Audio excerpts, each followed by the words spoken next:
Welcome to AZ Solutions, separating text.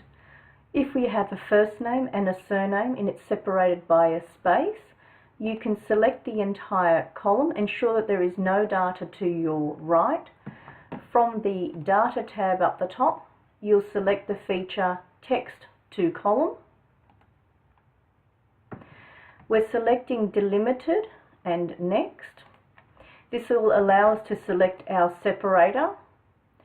Our separator that we want is a space. If what we had was the @ symbol or a dash or something that's not displayed here, you could select Other and put that symbol in there.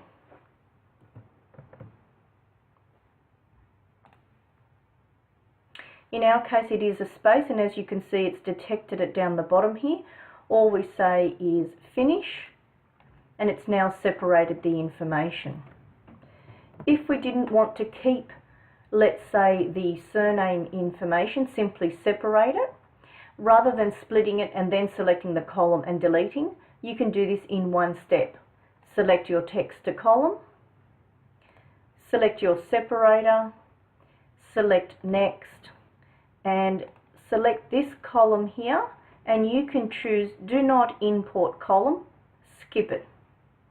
Select Finish, and it simply splits the data and deletes the surname. Thank you for watching AZ Solutions, separating text.